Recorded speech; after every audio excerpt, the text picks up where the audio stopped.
వినతి పత్రం కూడా ఇచ్చింది. ఏపీలో కూటమి ప్రభుత్వం అధికారంలోకి వచ్చిన తరువాత ఇచ్చిన హామీని నెరవేరుస్తూ కొత్త మద్యం పాలసీని తీసుకొచ్చారు. ఇందులో భాగంగా మద్యం షాపుల ఏర్పాటుకు దరఖాస్తులను కూడా స్వీకరిస్తుంది. రాష్ట్ర ప్రభుత్వం ఆదేశాల మేరకు పల్నాడు జిల్లా మాచర్ల ఎక్సైజ్ పరిధిలో 10 మద్యం దుకాణాలకు అనుమతి లభించింది.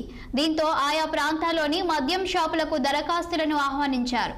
ఆసక్తి ఉన్నవారు ఆన్లైన్లో కానీ ఆఫ్లైన్లో కానీ దరఖాస్తు రుసుము చెల్లించి అక్టోబర్ 1 నుండి 9వ తేదీ వరకు నమోదు చేసుకోవాలని మాచర్ల ఎక్సైజ్ సిఐ వెంకటరమణ తెలిపారు.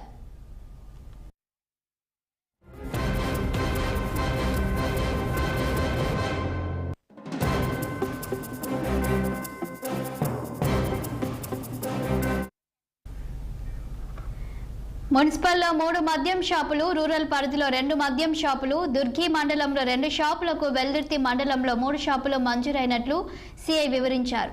మున్సిపల్ రూరల్ పరిధిలో లైసెన్స్ ఫీజు 65 లక్షలు, దుర్గి వెల్దుర్తి మండలాలకు గాను 55 లక్షలుగా నిర్ణయించడమైందని చెప్పారు.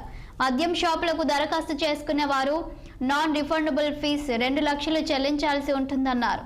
అటు అక్టోబర్ 10వ తేదీన స్క్రూటీని నిర్వహించి 11న లాటరీ ద్వారా మద్యం షాపులను ఎన్నిక చేస్తామన్నారు వెంకటరమణ.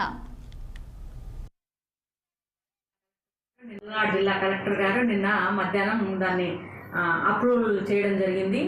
మన పల్నాడు జిల్లాలో 129 షాపులకు గాను మన లిమిట్స్ అంటే నా సర్కిల్కి, మాచర్ల సర్కిల్కి, మాచర్ల దుర్గి, వెల్దుర్తి 3 మండలాలు వస్తాయి. ఈ 3 మండలాలకు సంబంధించి మనకి మాచర్ల మున్సిపాలిటీలో 3 షాపులు ఇవ్వడం జరిగింది. మాచర్ల రూరల్ 2 షాపులు ఇవ్వడం జరిగింది. దుర్గిలో 3 షాపులు ఇవ్వడం జరిగింది. దుర్గిలో 2 షాపులు, వెల్దుర్తిలో 3 షాపులు రావడం జరిగింది. మొత్తం మనకి మన 3 మండలాలకు 10 షాపులు మన గెజెట్ నోటిఫికేషన్లో ఇవ్వడం జరిగింది. మాచర్ల మున్సిపాలిటీలో పాపులేషన్ బట్టి మనకి 65 లక్షలు వైన్ షాపు రెంటల్ ఉంటుంది. రూరల్ కూడా పాపులేషన్ 60 లక్షలు దాటింది కాబట్టి రూరల్లో కూడా 65 లక్షలు రెంటల్ ఉంది లైసెన్స్ ఫీజు. జిల్లా కలెక్టర్